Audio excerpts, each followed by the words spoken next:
Welcome friends, welcome to India சமையல். இன்றைக்கி வீடியோவில் குழந்தைகளுக்கு ரொம்ப பிடிச்ச பாஸ்தா ரெசிபி ரெட் சாஸில் வச்சு உங்களுக்கு நான் பாஸ்தா செஞ்சு காமிக்கிறேன். நம்ம சேனலில் போடுற வீடியோ உங்களுக்கு பிடிச்சிருச்சுன்னா சப்ஸ்கிரைப் பண்ணி வச்சுக்கோங்க. அப்போ தான் நான் போகிற ஒவ்வொரு வீடியோ நோட்டிஃபிகேஷனில் வரும். இப்போ ஒரு மிக்சிங் பவுலில் நல்லா தண்ணி நல்லா சூடாக இருக்கணும். சூடான தண்ணியில் 1 டீஸ்பூன் அளவுக்கு உப்பு சேர்த்துக்கோங்க. 1 கப் அளவுக்கு நான் மேக்ரோனி பாஸ்தா எடுத்திருக்கேன், அதை சேர்த்துக்கிறலாம். இதை நல்லா மிக்ஸ் பண்ணிக்கோங்க. கிட்டத்தட்ட ஒரு 7 நிமிஷமாச்சு ஆகும் வேகிறதுக்கு. இப்போ பார்த்தீங்கன்னா நல்லா வெந்துருச்சு. இதை வடிகட்டிக்கிறலாம். இப்போ தண்ணியெல்லாம் நல்லா வடிகட்டிக்கோங்க. இது அப்படியே இருக்கட்டும். நம்ம சாஸ் ரெடி பண்ணிடலாம்.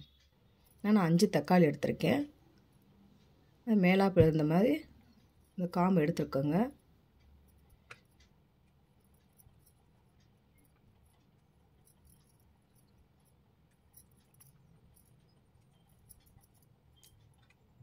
இப்போ இந்த தக்காளியை நம்ம 5 நிமிஷம் நல்லா வேக வச்சுக்கிறலாம். இப்போ பார்த்தீங்கன்னா தக்காளி நல்லா வெந்துருச்சு. தோலெல்லாம் மேலே வந்திருக்கு. நம்ம எடுத்துடலாம். இப்போ எடுத்துகிட்டு இந்த மேலே இருக்க தோலெல்லாம் எடுத்துருங்க. ஈஸியாக வந்துடும். இப்போ சின்ன சின்ன பீஸாக கட் பண்ணிக்கிறலாம்.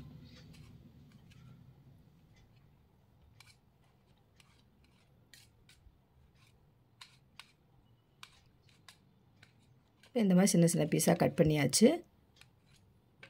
இப்போ கட் பண்ண தக்காளியை மிக்ஸி ஜாரில் சேர்த்து நல்லா நைஸாக அரைச்சி எடுத்துகிட்டு வந்துடலாம். இப்போ இந்த அளவுக்கு நல்லா நைஸாக அரைச்சாச்சு. இது அப்படியே இருக்கட்டும். இப்போ ஒரு கடாயில் 3 டீஸ்பூன் அளவுக்கு பட்டர் சேர்த்துக்கோங்க. பட்டர் நல்லா உருகட்டும். 4 பல் பூண்டை நல்லா பொடியாக கட் பண்ணி சேர்த்துக்கோங்க. பூண்டு நல்லா வதங்கட்டும். இப்போ பூண்டு நல்லா வதங்கினதுக்கப்புறமா ஒரு மீடியம் சைஸ் வெங்காயம் நல்லா பொடியாக கட் பண்ணி சேர்த்துக்கோங்க. இப்போ சேர்த்துட்டு நல்லா வதக்கிடலாம். இப்போ வெங்காயம் நல்லா வதங்கட்டும்.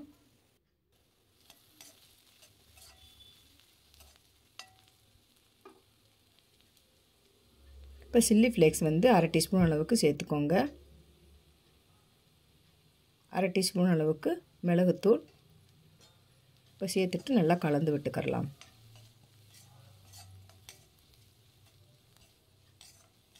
இப்போ இந்த அளவுக்கு நல்லா கலந்து விட்டாச்சு. இப்போ நம்ம அரைச்சி வச்சுருந்த தக்காளி ஜூஸை சேர்த்துடலாம்.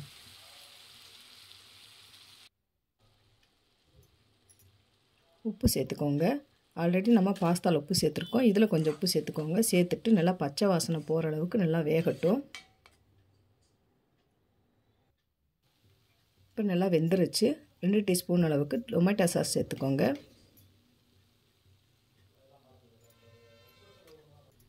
ஒரு டீஸ்பூன் அளவுக்கு சில்லி சாஸ் சேர்த்துக்கோங்க. இப்போ சேர்த்துட்டு நல்லா கலந்து விட்டுக்கோங்க.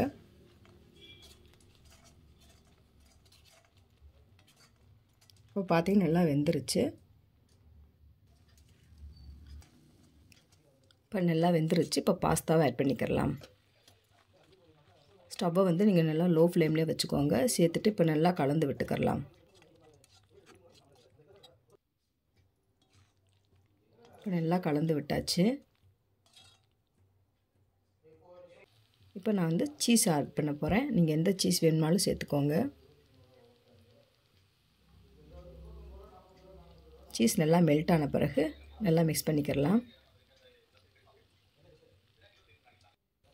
இப்போ நல்லா மெல்ட் ஆயிடுச்சு. இப்போ கலந்து விட்டுக்கோங்க.